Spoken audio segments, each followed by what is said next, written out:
What's up? Welcome back to the channel, and oh my gosh, it is so nice outside right now. I just walked out here, no breeze, it's like 70 degrees, it's sunny. Oh my gosh, it's so nice. But anyways, I was just thinking today because I was like, what topic could I do for this video? And I was thinking, one of my cousins asked me today what hobbies I had. And it's kind of an interesting topic because when I think about that, it's like, because when I was younger, I used to play video games all the time. I guess you could say that was my hobby because I did that in my free time. I did it all the time. And that's just like what I was doing when I wasn't doing anything else. But now, I stopped playing video games like 6 or 7 months ago. And I don't know how to answer that question. And I'm curious to know if you guys have any hobbies. Let me know in the description if you do. And I was thinking, what makes a hobby a hobby? And it's like, I guess it's just something that you do in your free time. And do you have to spend money on it? I don't know. Maybe that's why I don't have any hobbies, because I'm a cheapskate and I don't like to spend money. And I don't know. It's just interesting to think about. But yeah, I don't know. If I had to say something right now, I guess what I do in my free time is I just research stuff and learn new things. I guess going to the gym, I didn't even think about that, which I did go to the gym today, and it was leg day, and I did kind of a lesser workout than I usually do, like less machines and stuff, but man, my legs are tired. There isn't very many core machines at this new gym, which is kind of a bummer. I mean, the only really core machines that were at the other gym were kind of similar. Like they were the crunch ones, and then the one where you bring your feet up and your hands at the same time, like bring them together. And it has those, but it doesn't have the twisty one that the Planet Fitness had. And that one was kind of cool, so that was kind of a bummer. But while I was there, I listened to another Jim Rohn video, and he's actually really cool. I really like Jim Rohn, and I didn't know until the other day that he was from Idaho, which is funny, because I'm from Idaho too.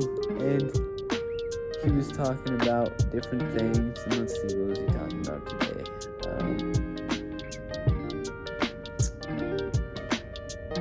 I think he was just talking about, again, he was talking about, go out and get a job where you make $5 an hour.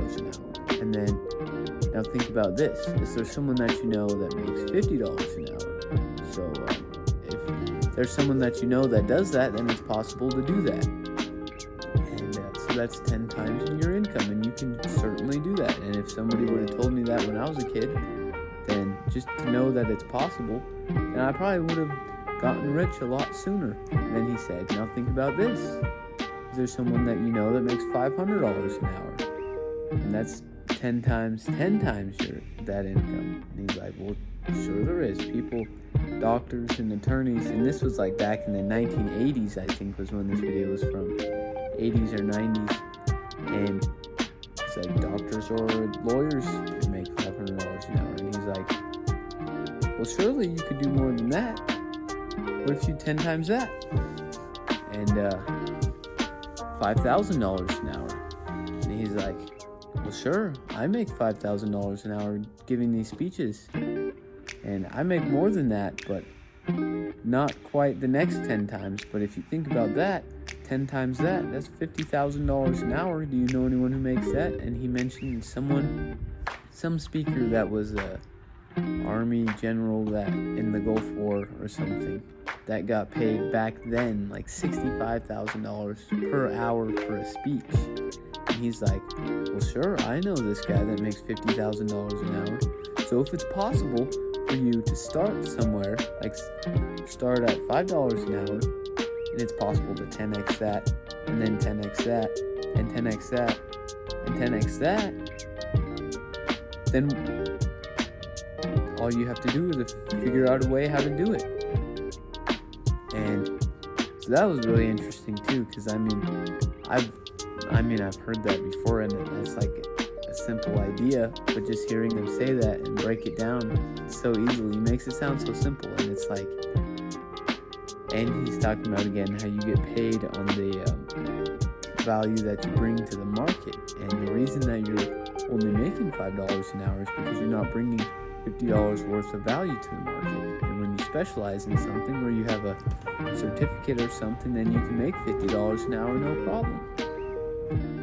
And then, yeah, he just kept going up from there. And then, I mean, if you think about it, to make $5,000 or $50,000 an hour, you really have to have special projects, lots of experience to make special projects like speeches or movies or songs or something like that. And that's pretty cool to think about too, because all those things are possible. And like, anyone can do it who wants to do it, but the problem is just putting in the effort to do it, which is another thing.